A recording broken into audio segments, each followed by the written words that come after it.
just double check.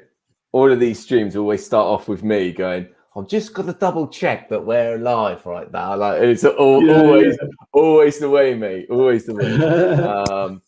Right. Okay. Yeah. No, we are good. We are good. Okay. So let me before we get into it, we'll give it. All of these streams always start off with me. Oh, Christ, that's me in my own ear there. Yeah. What I'm going to do, Ant, if we just take sort of 30 seconds or so for a few people to tune in, gives us a bit of time. If you want to share the stream, I can do that to your groups and everything. My main screen's sitting right behind the laptop. It's quite good. This. There you go. Perfect. Okay. Let me stick that on there. So yes, everyone who is currently tuned in, thank you very much. It's a great kind of subject. Well, it's obviously not a great subject that we're talking about, but it's an important subject that we're going to be talking about tonight. We're just giving it a little push around so that a few more people can join in. Where is it?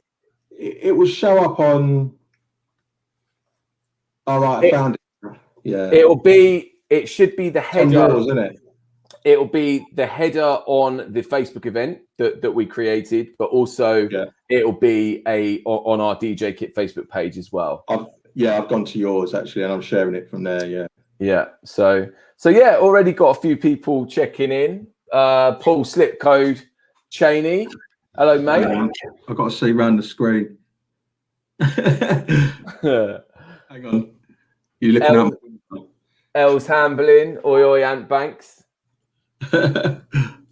Lee Mule or Mule? Yeah, he's part of us. He's one of our team. Right. And there's a couple of DJs on there as well. Yeah. Oh, nice. Okay. Paul Barney. Is it Burn? Paul Burn, that's the guy that runs Tuned Out with Brandon Block. Right. Okay, Paul, you must have a hell of a lot of patience, mate. I've met Brandon a few times, and that guy is one hell of a character. Let's put it that way. Fantastic. But yeah, so fair few people in already. People inside, if you can let us know how's the sound, everything good our end, everything sounding good your end.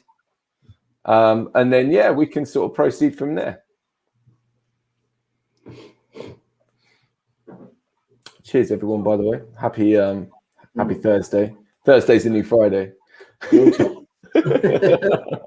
And on the hard stuff.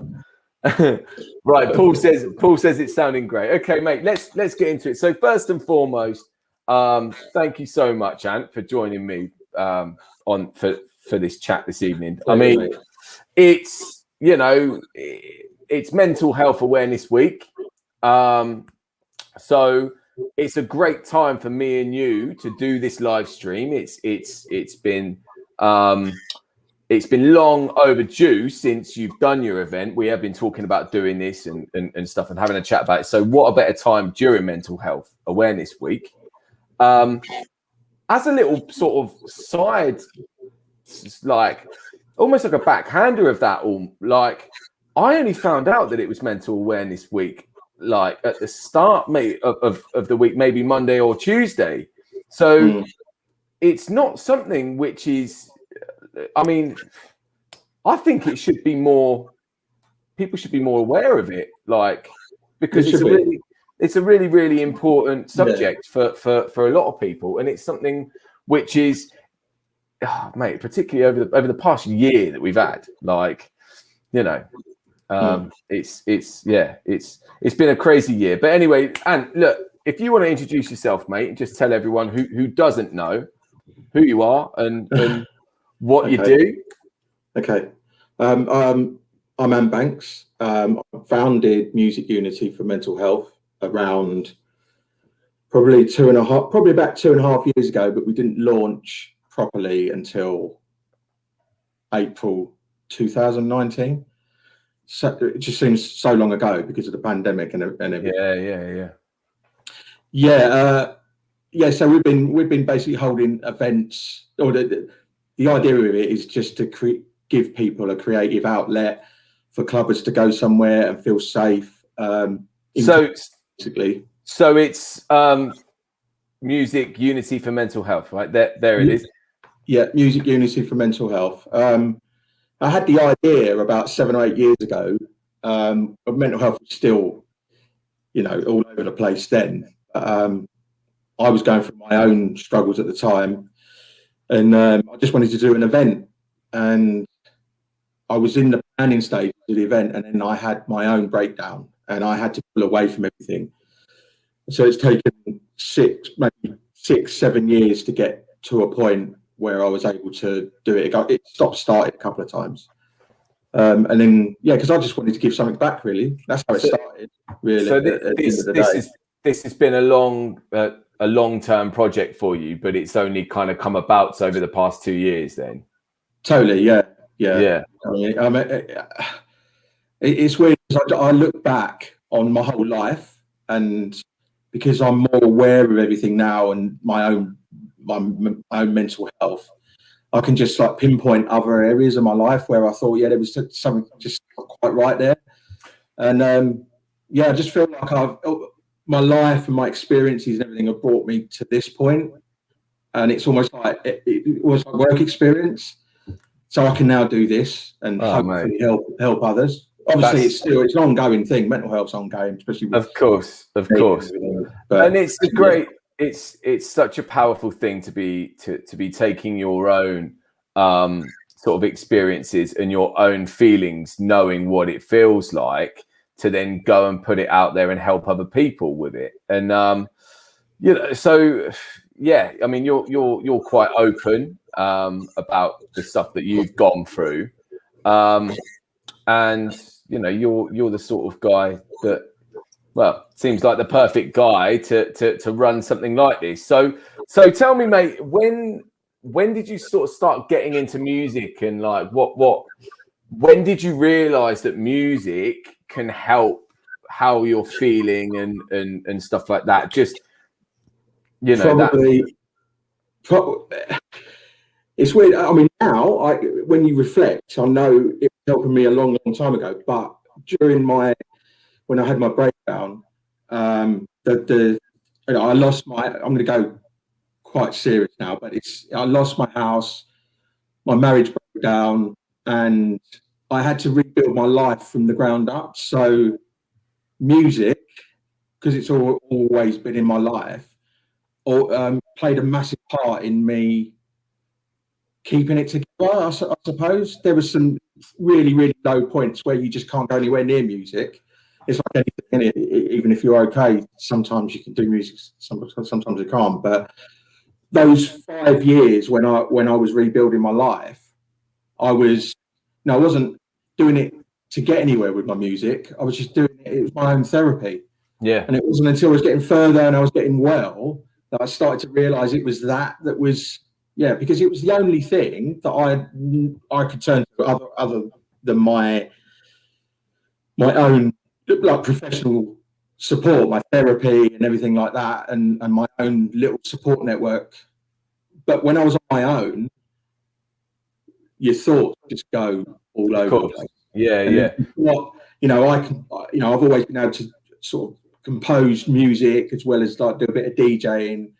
So I had all these, I could just sit at a keyboard and just make a load of noise, and it just takes your mind away from it. And that's one of the most simplest parts of it. Why I wanted to do what I do. Music can just take you out of your day completely. So sometimes certain music. So what I was going to ask is, for people looking at the comments and looking at the chat right now, I think quite a lot of people tuned in that sort of know you and know you quite well. They're all sending. There's a lot of love in this room right now by the looks of it. I'm not even looking at them. But you'll blush, I think, mate. You'll blush. But for people that don't know you personally, when you say about music and how it helped you, so you mean you said that you dabble in a little bit of DJing, but more from what I've understood of what you just said, you mean more like music production and just getting your head stuck into a project. And production. I think DJing for me, that side of it. I mean, I can DJ, but I've only ever DJed on my own events back in the 90s because the confidence thing for me, I just couldn't do it, you know. But with the production side, again, because I like being behind the scenes, sort of production is sort of, unless you're an A-list celebrity and you're out in the public eye, you can stay away from all that. And it was just. I do apologise, by the way, mate. Ant, who says I prefer to be behind the scenes, me plastering him all over the DJ kit. Yeah, this is horrible. No, mate, no, it's all good. I think it's good. It's therapy. You've got really important stuff to say, mate, and I think it's great, you know. And people production is just. I'll take 6 months to make a track. Not like people that can do a track in a day. At least if I start a track, then most of the time I stop it and go to another one. And then I have got. I would say I'm sitting on an album that I started making in 2013. Wow. But mate, if I went back and listened to the tracks, I would. My music taste has changed so much since then. You know, like I'm so indecisive anyway that, and I'm quite a perfectionist with a lot of things. So when it comes to music production, I feel like you have to just get to a point and you need to draw a line under it and you need to say, right, this is finished. And then you need to send it to somebody and say, this is finished. Tell me what you think of it. You need to stop going back like over and over again. And mate, stop going back to that cowbell. Oh, too much. Since Never enough. 2013, you've been working on that cowbell. Mate, never enough. EQing the cowbell. Yeah. No, but I mean, you know, I've got tracks which, like my music taste has changed. I was massively into house music when I was doing sort of a lot of production, and a lot of my tunes back then were very choppy, along the MK kind of vibes, choppy vocals and stuff like that. Then I stopped going down that route. I stopped playing in London and Ministry and Pasha and the Egg and places because, to be honest, mate, it wasn't good for me as a DJ because it got to the point. This might step on this might tweak a few nerves actually, considering that you're all a bunch of promoters. But it was like, how many tickets have you sold? And I'm like, mate, you put me to DJ, not to sell tickets. So I started falling out of love with that kind of scene. And then now going back, I'm hoping that I can take the hours and hours spent chopping up all those vocals and start turning it into some real nice future-y stuff, which I'm into now, you know, like sort of 100 BPM vibey stuff. But yeah, anyway, that's me. But so on like the subject of music, let's talk about your live stream that you did a couple of weeks ago. We were so happy to have been a part of that, mate. And we did that wicked giveaway with the DDJ 400 package.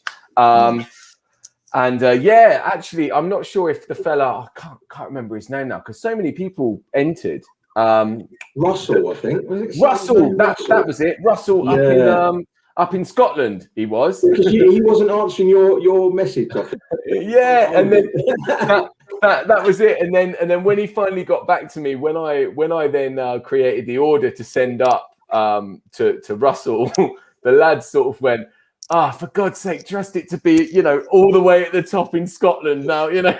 You could have picked someone around the corner. I'm like, man, I don't pick them, you know. It's our name generator thing. But yeah, so Russell won the was he pleased? Was he happy? I bet he was. He was absolutely over the moon, mate. Absolutely over the moon. I need to follow up on him actually and see Well, sort of, if anyone has got Russell on Facebook, just double check for me that the DDJ 400 package isn't now on Facebook Marketplace. Like, but yeah, mate, back to that event. So you raised over £900 for the Mind charity. Fantastic, man. I mean, you should be so proud of yourself. That's such, amazing, absolutely amazing. And so it's down to you guys as well. You know, the amount it was pushed. You know, because we had your huge support. You know, on your socials. It's a no-brainer.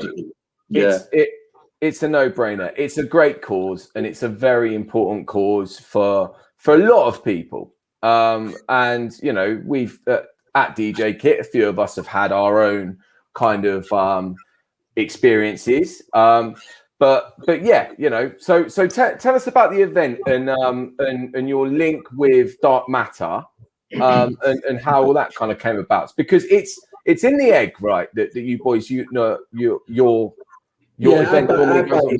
Initially, it wasn't our first choice when we first. I'll try and keep this brief, but it was. We'd looked at a few venues, but we ended up launching. Well, we had a free launch party, Cyberdog, in Camden. Yeah. But then our main launch a week later was in Cell 200 at Egg, and then because they've got all their other spaces, and we're not genre specific. That was one of the things I always try and say. That's why because we try and create mini brands. Yeah. So the awareness further. So I just thought after that first event at Egg in Cell, we should just use it as a base. That's what I planned to do. So we did. So we had one more event before COVID hit. Yeah. Which was upstairs. That's basically that. But since COVID, I didn't just want to sit there and wait for us to be able to get back in events. And because of what we do, we can just keep raising awareness. We're online all the time. So I just thought we'll try and do a few events and raising money for outside charities, different ones each time, because we've only ever raised money for ourselves at our launch. So we're now like 2 years down, and we're still raising money for outside charities. That's about to change. But so we've never collaborated with anybody. So we'd already done a techno event last year, which was quite successful, and we had one of Dark Matter's DJs play for us, Sister May. And he always said he'd like to get involved again, but we didn't talk about Dark Matter. And then I was just planning and getting ready for the second event, and I thought, I should just ask them, because they've been around for a while now. And I always make a point that when I look for DJs, or in this case, to collaborate with somebody, I don't just look at their music and what they do. It's how they treat their people. Good. Coming through the door, how they are on social media, even down to their own DJs, their resident DJs. And I just watch. I watch them. I stalk. I just watch people, and I tell them as well, and they really appreciate it, because they don't hear that. You don't get that in the industry. It's just all about what you play, or how big you are, or anything. And so I just approached them, and they were up for it straight away. So that's great from them. I was so pleased, because they're quite well known in London, especially in London, and they're based in Vauxhall, in Union in Vauxhall. And it was amazing. So we shared the day. Yeah, it was, mate. Yeah, it was fantastic, and just echoing what I said before, you should be really proud of yourself. It was the most successful. It was our most successful online awareness fundraiser to date, actually. So really pleased. It's just, I do think that, I mean, I've been sort of doing Twitch streams over the past year.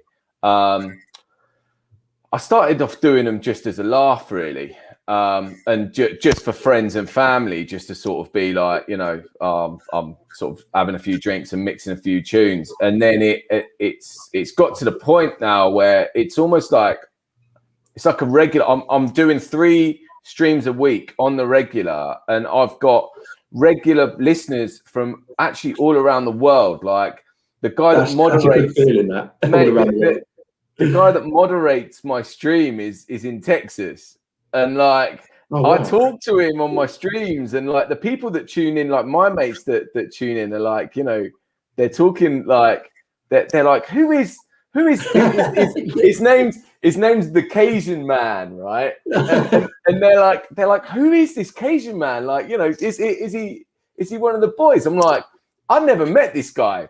Like, he lives in Texas. He came across my stream, liked what I was doing. Like you said, you know, I talk to everyone who tunes into my streams and try and have a laugh with them and get a bit of sort of banter going on with them and everything. And he just missed. I was just sort of saying, oh, how does this work? I think I got something happened. It was actually, I think someone was like, oh, I got a raid, and I was like, what's a raid? Where have all these people come from? That's what we got the other night for the first time. Couldn't believe it. It was mad. Yeah, and he sort of messaged me and said, you know, and started explaining some bits and bobs, and it's gone from there. And yeah, I think that streaming is a really, really powerful way to. And I read a thing actually about streaming the other day, and it was it said as the clubs start reopening now, remember the DJs that spent their lockdown still entertaining you and for free, you know, doing weekly streams, entertaining you and everything else. And then at the same time, remember the DJs who went and carried on DJing in the countries that didn't accept about the COVID restrictions and stuff like that. And I think that is a really, really valid point. But actually, I've just realised what I'm talking about, and we've gone completely off subject. That's right. Well, you did it. I normally do it, but but yeah, Just touching on that point about getting listeners from all around the world. We've been all this week. We normally do exclusive sets and stuff we put up in Mental Health Awareness Week, but because it's been so busy, we didn't do that. So we've been rerunning sets. And the problem we get is when we start, I don't know, about 8 o'clock in the evening, we end up with people from Australia and New Zealand who are just getting up. Yeah. Been on it. So like they listen, they're loving it, especially the weekends and the events as well. They miss half the event.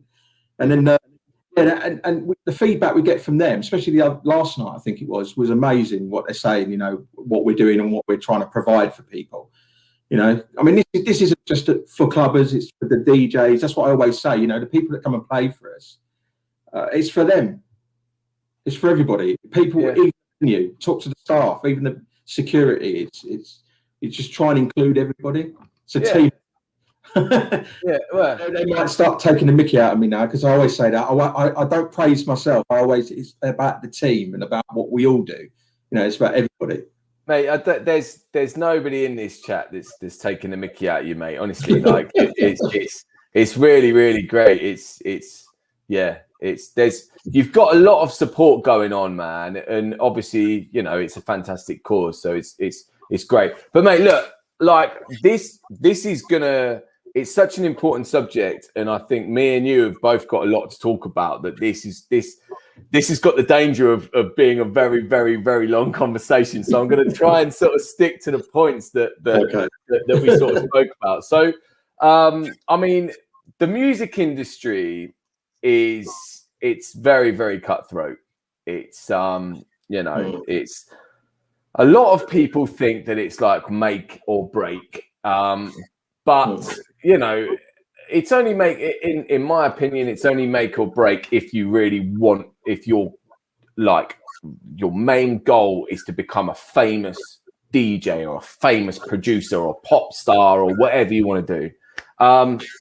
But it can be very, very hard, obviously, to get there, and you can take a lot of knocks and stuff like that. I mean, what would you kind of say for people that, you know, just how to enjoy not letting it sort of, you know, become too much of an issue if you're not getting to where you're wanting to get like that, you know? I mean, I think that's, I mean, it's that. Sorry, that I'm not sure if I've worded that very well.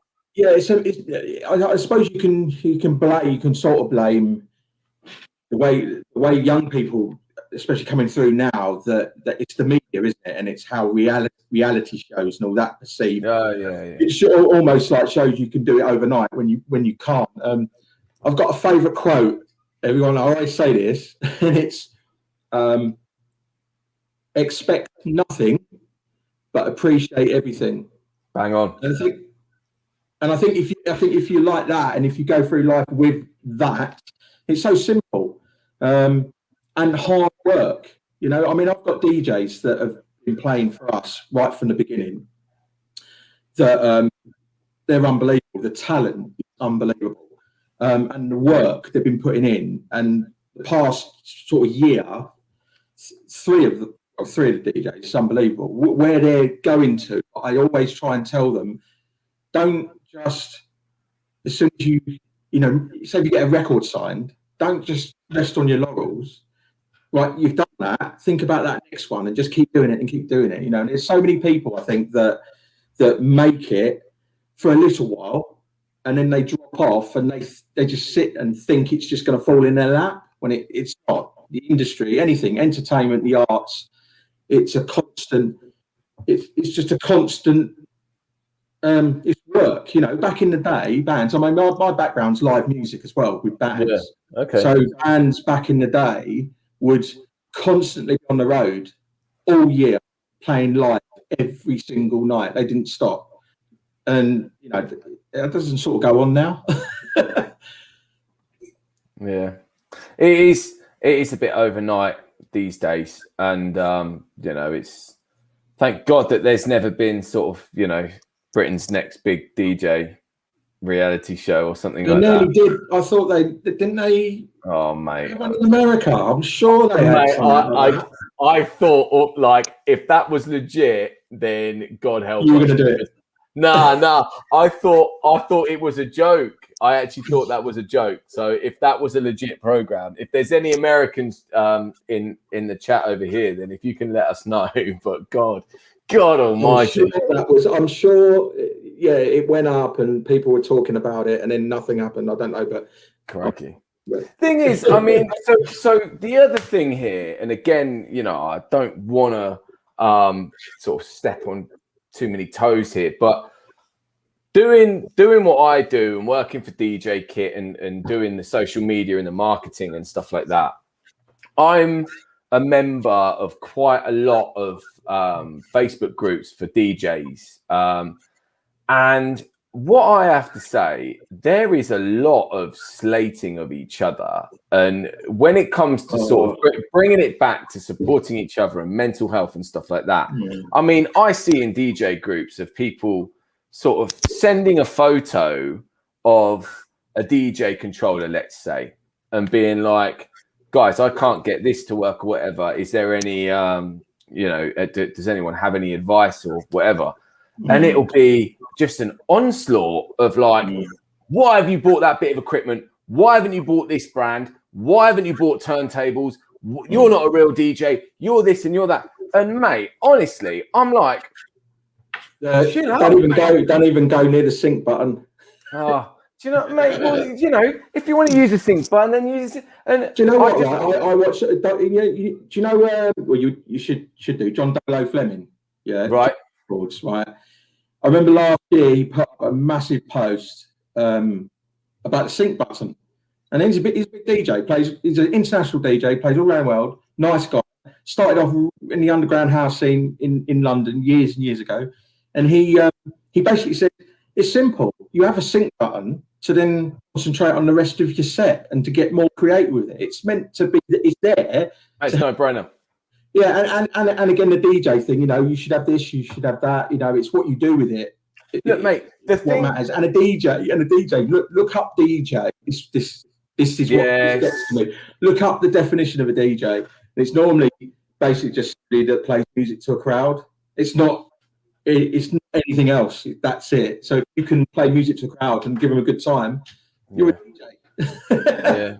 Well, this is it, mate. I mean, mate, you know, the ultimate comeback is like we're called DJs for it's a disc jockey. We're not VJs, vinyl jockey. You know, for all of the, you know, But I know what you're saying. Says me with a load of vinyl behind me and my turntables.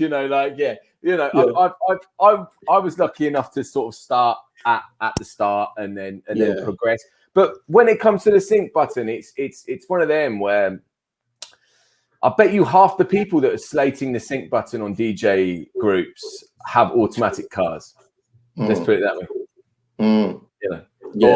Or use a sat nav rather than a fold out AA map. We're starting to judge, aren't we now? All right. Yeah, we are getting as bad. I know what you're saying. It's about coming together. Everyone. There's a little example. Years and years ago in the 90s when I was running back in Essex. I'm here in Essex, but in Southend, I was running a trial night down there, and I had some experienced DJs, and I had a new guy coming through, and he was really good, but he was nervous, and he got in. He was just having a practice and stuff, and the other guys were being quite nasty to him or rude to him or taking the mickey out of him. So I just pulled him up. I was only 18 at the time, so I was sort of doing. That was my experience back then. I took him out into the bar next door and just spoke to him and just said to the experienced one, you were where he was at one point. Yes. You would have appreciated it if somebody had come up and given you a little bit of advice, told you just calm your nerves, because you must have things that that you can pass on to him. Yeah. And then it sorted it, and that's sort of what I try and do now with Music Unity, with any of the events. And again, that's why I look at other DJs and I make a point all the way leading up to it. We're all in a private group, a DJ group before the events, and I don't annoy them the week before, but I try and hit that home. We're all in this together. Really, everyone's equal at the end of the day. For the cause. Yeah, 100%. So, I mean, it's been a tough year, mate. For everybody, obviously, but it's been a particularly hard year for people that have been 100% dedicated to the music industry.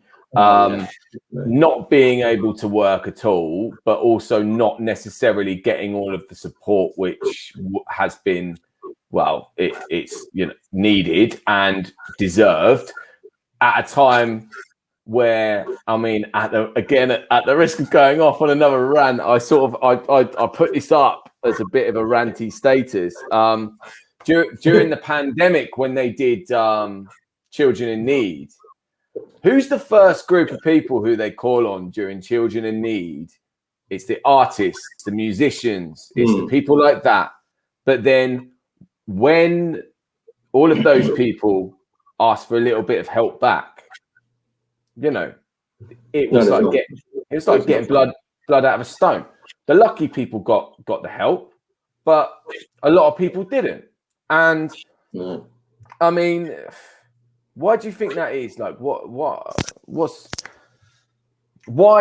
You're saying what the celebrities are not getting the? No. I mean, going back to sort of the arts and stuff like that, and the support. We all need support. But I just think it's changed, hasn't it, over the years completely, and money as well, isn't it? And there is. I mean, there's a couple of organisations. I know of one organisation, and the names just I can never remember names, but they do this thing with festivals and gigs, big concerts, where they have a Paul Burnham. We know about this. Is in there. I'm sure he mentioned it before, but they have quiet areas backstage where they look after. If an artist has either had an addiction or he's going through his own struggles, because so many creatives. This is another thing about it seems to be creative people, because I think it's you just push yourself so much. Yeah. I'm probably going off on one here, but there is. I wish I could remember the name. I should have written it down. But there's you come off stage. I'm talking big festivals and concerts. A singer could come off the stage, and normally the singer and the band might go to the bar or go to a club or something like that. But maybe they're going through rehab or getting some therapy of some kind, and they don't need to be around that. So they're providing this service where you can come off stage and go to this quiet, if you can get to quiet area, but a quiet area where you can just sit down with somebody, a qualified counsellor or whatever, and just talk through it. Because of that massive high. I mean, it's the dips. You got that massive high, and then you just come out of it, and you don't know what to do. Yeah. And people, and because of the industry, music industry, entertainment, it's like, oh yeah, we'll just go and have a drink. We have a drink, backstage drink. Yes. Myself, I do this. It's after the events. Normally, I just go really quiet. Yeah. Because I have to reflect on everything and then get my own emotions in check. But I'm now managing to do it with these online ones. That's I don't know if I answered your question. I don't know. Mate, to be honest, I'm not even sure what my question was. But going back to like what you just said there. Sorry to interrupt. Yeah, that was what I was going to say. The celebrities. This is another thing. They've got a platform. Like Children in Need and all the charitable organisations and all that, and they've got a platform. They're able to probably spend one day a year pushing Mind or something like that. But then there's us, that we struggle as well. And that's why we do what we do, because we want to give a voice to everyone else rather than just, I mean, so what I was saying about what I was saying about Children in Need, I wasn't taking anything away from Children in Need. What I was saying is to get people to donate to it could be any televised charity event. You pull in the entertainment industry to entertain people on the TV program to then get them to donate, and it's but then when the entertainment industry needed help, not obviously or like the celebrities that have got loads and loads of money, but the entertainment industry in general, there wasn't much help. But hospitality. So everyone, from hospitality, the arts in general, and just everything. The theatres, sound, lighting, all them. All the little different sectors of like the entertainment industry, we didn't get much, and we've all been forgotten. It can take that can play on your mind. I mean, to be honest, mate, right? I'm a big extrovert. I've never had a problem with talking to people. I mean, this is why I do what I do. This is how I've got the job that I have, I suppose. But over the past year, during the pandemic, and it was around that time when there was no support being given to what I've dedicated my life to, DJing, entertainment, the arts. I mean, there was a lot of things building up at the time, not just for me, but for everybody. Being locked in your house, not being able to, I mean, I live away from my family. I live in just outside of Southampton. My family live in Newbury. My missus, we were bubbled with her mum and dad for the whole time. Whereas I hadn't seen my family, like I didn't see my family for, I don't know, about 6 months during the lockdown. And it was all of these things that were building up. And it got to the point where my missus said to me, she was like, "Are you all right? Because you're actually not acting like you're normally acting." And I realized, a bit like what you said before, I realized that I was having a bit of a problem. And it was constantly always like, not getting the support. I just felt like I wasn't important, not for my friends and family, but my job, as in what I do as a DJ and as an entertainer. I felt like, who gives a? Well, that was that movement. They tried to start that movement. Was it "I am not viable"? Yes, we are viable. We are viable. Yeah. So, that whole industry was, forgotten. And like you say, somebody was it your wife? Would it or your other My half? missus, yeah. Noticed you were acting differently. You think how many people that have probably never experienced any mental health struggles in their life, Yeah. and are able to deal with stress and things that come along in it, because we all get, things in our life like stumbling blocks, and we got to work through them. Yeah. People like myself, I have to, work a bit more and think about how I get around certain things. But there must be thousands and thousands of people, and especially within this industry, that have probably experienced things for the first time that they thought they'd never ever go through. And like you said, there was no support at all. Any money that was given seemed to be given out to the rock. I'll say no, I'm going to say any names, but to the this rock. is a completely let's not go that, because mate, I'm not going to do that. No. But listen, what I was going to say is just in general, like I think, like again, doing what I do and being a bit of an extrovert and always being the DJ at the party and the this and the that, people always expect you to be like the happiest guy on earth, this and that. But it's fine when you're not, and it can take a hit on you. If you do, if you're always smashing it on the beers, if you and this, that, and whatever else, and a lot of people think that they have to do that to be in the music industry and to be relevant and to go out all the time. You always have to. I mean, it's like it's okay to just do what you want to do and be you don't always have to. I mean, don't get me wrong, mate. If you want to go out and be on the beers all the time, go out and be on the beers all the time if that's what makes you happy. But the thing is about music, the music industry and sort of mental health is that people feel like they always have to be on top form and they always have to be the entertainer in the room, the happiest person in the room. And, but you don't. I think that's like from my side, because of what I'm doing. I'm an open book, really. I can talk about my issues, my struggles quite easily these days. Yeah. But because I'm also a promoter, aren't I? So, I run an events organisation, and sometimes it does feel like that's just expected, and that's what I do. It's like any other promoter, just running events. Yeah. And I think if more, like, obviously talking about it, and like you've just spoken about it as well, there's probably going to be people that didn't even know anything about that. Yeah. So, and again, it all comes back down to that opening up and being able to talk about it, which is the biggest problem, isn't it? With the whole thing.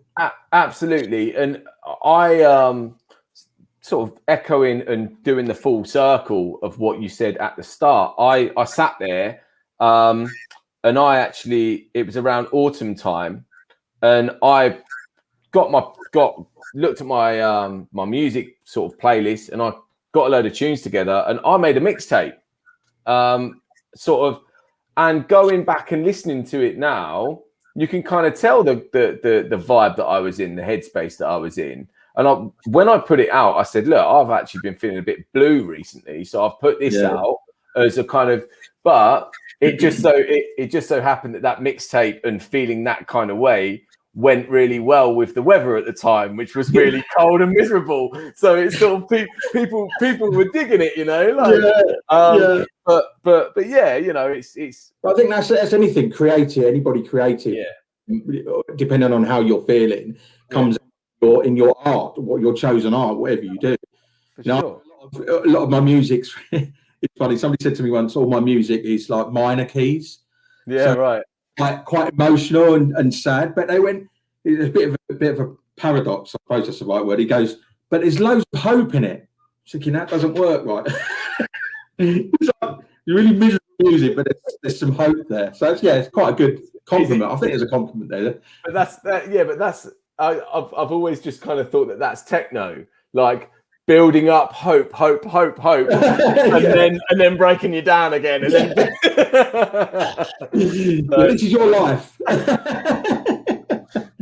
mate. That's it. But yeah, that's a really positive thing, man. You know, if somebody's taking that from your music and it's you know, it goes back again to what you said at the start, and everyone in this chat and everyone ever will agree that there is a piece of music for every feeling, and definitely, and a piece of music for every situation, and a piece of music for, you know, however, whatever you're doing or however you're feeling at that time, you can be. But then the beauty of music is that you can, if you're feeling really, really happy and you listen to a piece of music, you can be like, this tune is about happiness and this tune is this and that.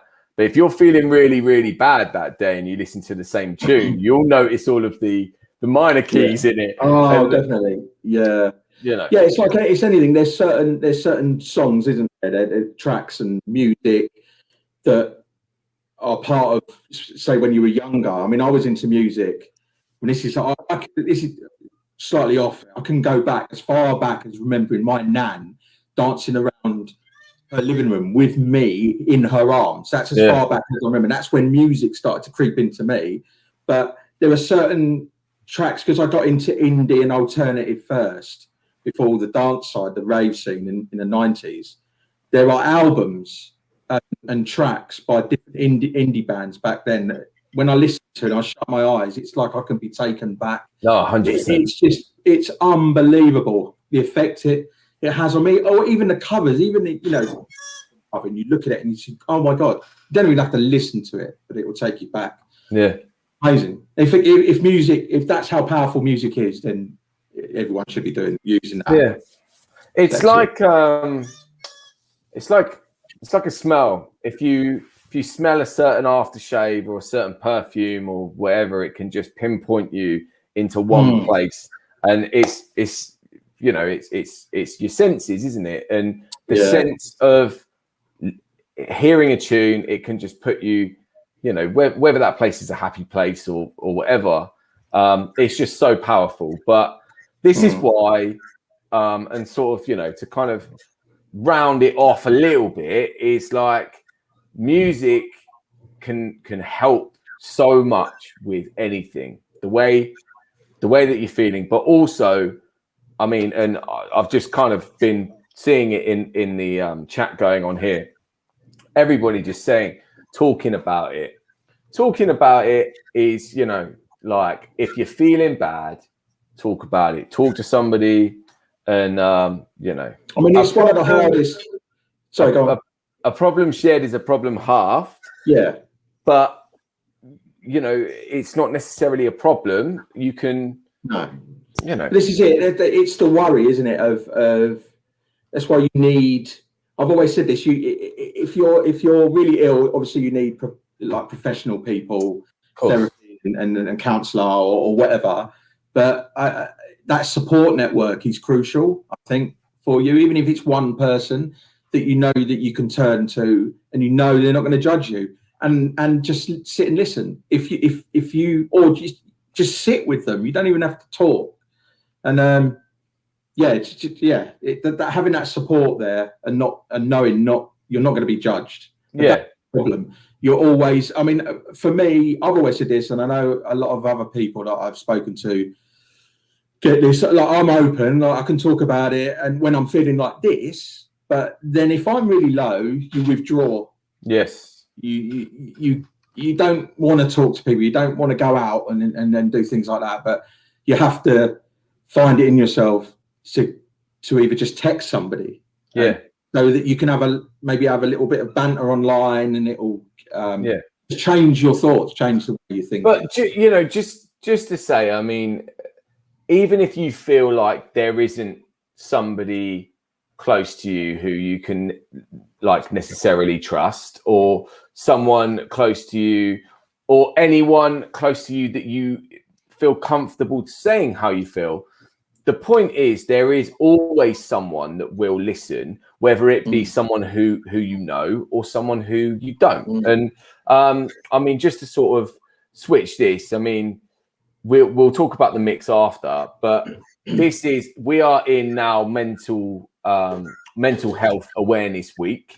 So if anyone tuned in is feeling, like they do need any help, you've got the mentalhealth.org.uk there.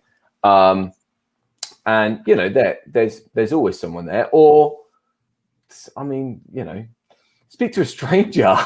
you have got. I mean, we're gonna be giving out a little bit of a plug here, but we're actually going to be giving out. We showed you these, haven't we? Yeah, mate, amazing. Oh yeah. So we're going to get them out to people, and they're laminated so they can go in people's wallets and stuff like that. So and they've got all helplines, Karma's on there, Samaritans, Rethink, amazing organisations, and the mix for obviously under 25s.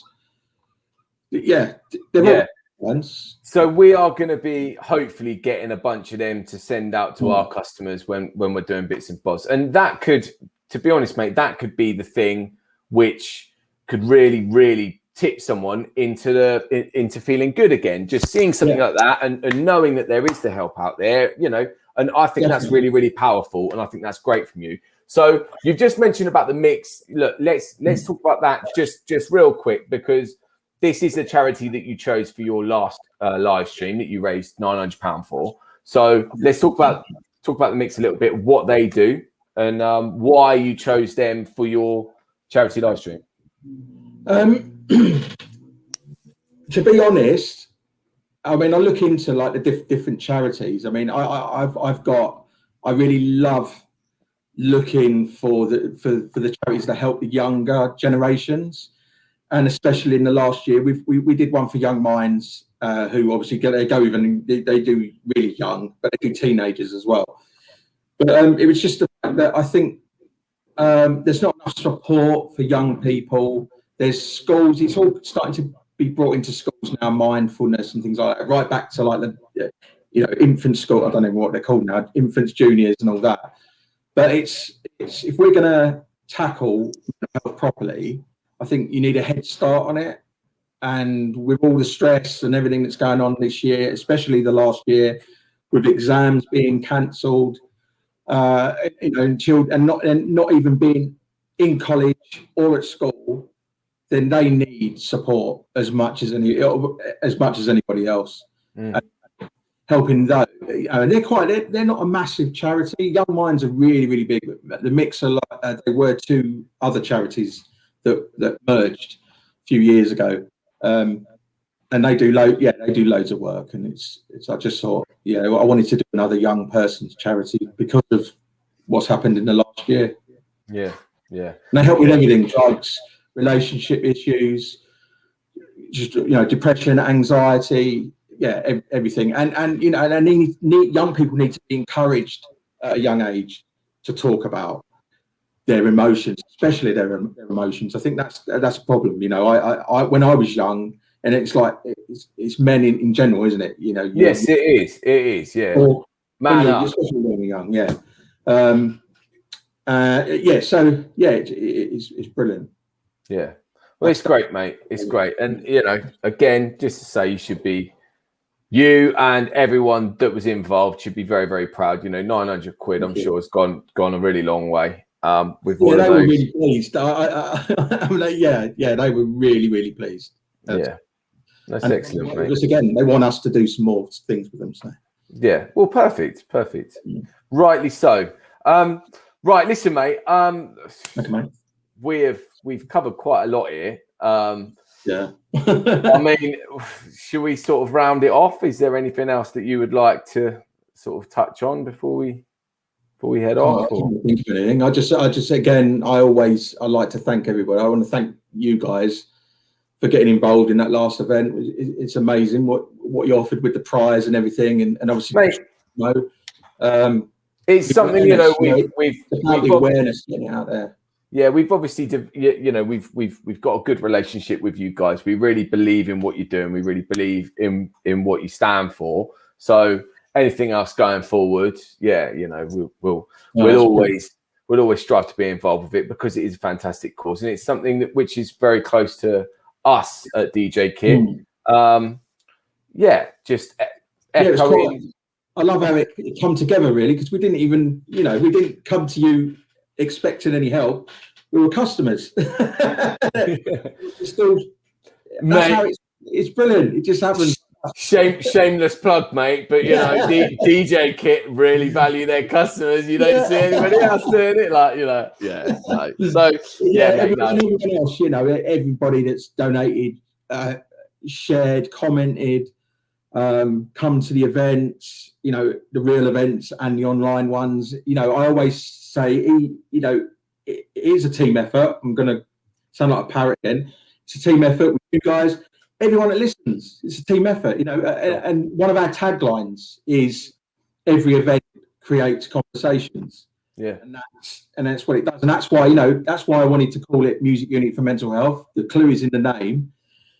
And every single event we do has got mental health written in the name. So it's a good way of just getting that awareness out there. Yeah.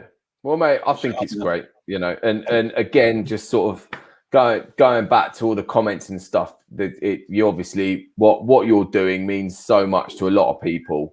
So it's only going to get bigger and better with you. And mate, thank you for sharing your bits and bobs as well. You know, it's thank you for sharing yours as well. Oh, mate, it's good to talk, mate. It's good to talk. And so anybody that does want to talk, you know, just always know that there is somebody there. And again, what a perfect time to sort of have this conversation during Mental Health Awareness Week. So perfect. Anyway, mate, let's round it off. I need to go and eat. I need to go and eat my dinner, mate. I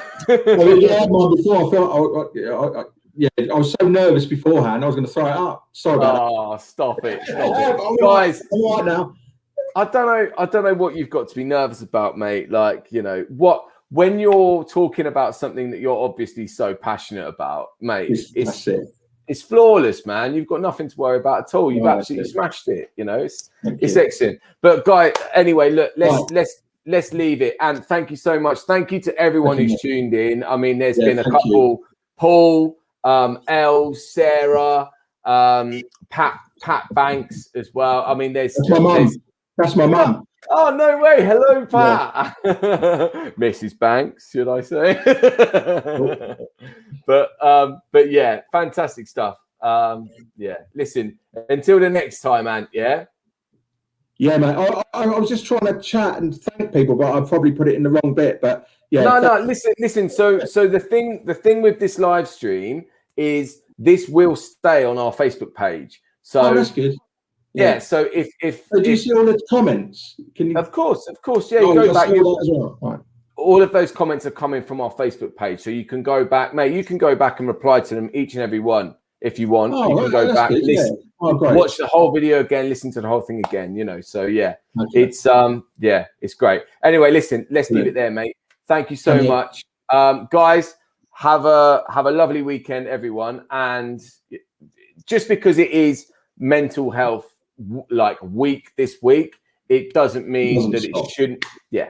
Exactly that. So anyway, much love. See you soon. Take care. Bye-bye.